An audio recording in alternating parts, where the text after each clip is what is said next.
भाजपचे आमदार आहेत ते गौतमी पाटील सोबत त्यांनी डान्स केला, नाचलेत ते काय आता पुढे सत्ता जाणार 2 महिन्यांनी त्याची प्रॅक्टिस करतायत की आपल्यावर सुद्धा कदाचित गौतमी पाटील बरोबर नाचायची पाळी येईल. कारण म्हणजे राज्य आता संकटात आहे, शेतकरी संकटात आहे, अतिवृष्टीने शेतकऱ्याला झोडपून काढलं आहे. अशा वेळेस दुःखाच्या वेळेस तरी किमान थोडं तारतम्य आणि कंट्रोल करायला पाहिजेत लोकप्रतिनिधी म्हणून. पण आता सरकार असंवेदनशील आहे, त्यामुळे लोकप्रतिनिधीसुद्धा आता असंवेदनशील झालेत.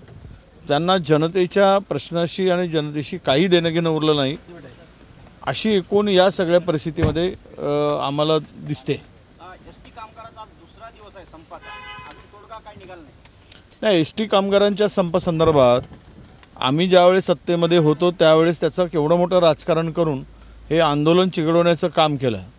खोटे आश्वासनं देत गेली, विलिनीकरणाच्या संदर्भात त्यांना फसवणूक केली गेली आम्ही करू म्हणून, आणि हे आंदोलन खूप दिवसपर्यंत चिघळवण्याचं काम केलं. आता तुमच्या हातात चाबी आहे, तुमच्यात दम असेल तर आता एस टी कामगारांचा संप लवकरात लवकर संपवा.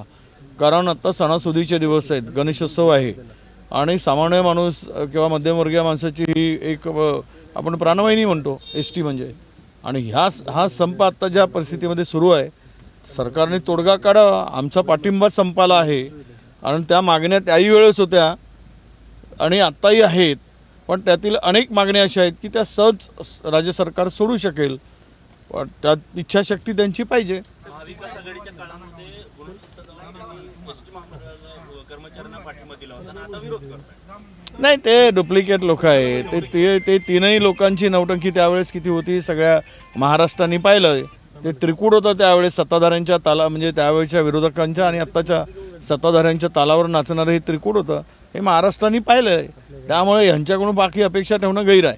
पण एक सांगतो, छत्रपती शिवरायांचा जो पुतळा पडला त्या संदर्भात नेव्हीकडे राज्य सरकार बोट दाखवत होतं. आत्ताच नेव्हीने त्या संदर्भात आपला खुलासा केलेला आहे.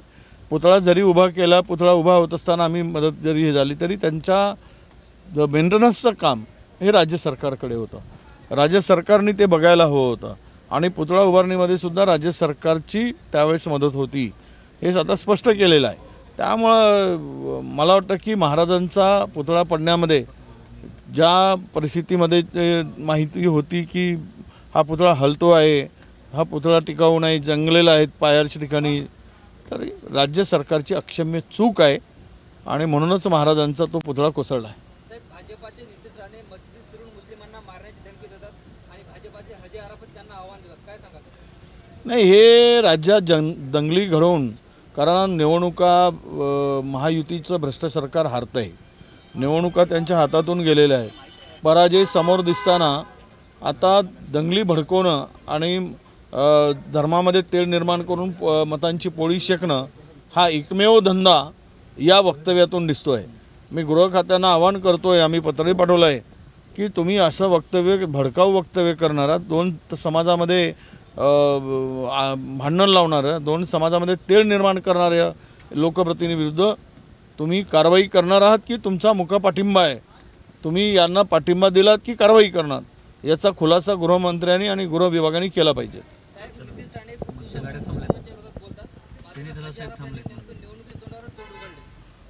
नाही, ही मंडळी एकामेकाला पूरक आहे. महाराष्ट्र अस्थिर करायचा, महाराष्ट्रात दंगली भडकवायच्या आणि त्यातून पुढची निवडणूक जिंकायची, हे सत्ताधाऱ्यांचं प्लॅनिंग आहे. त्यामध्ये अनेक मोहऱ्यांना त्यात घेतलं जात आहे, अडकवलं जात आहे. Okay, thank you.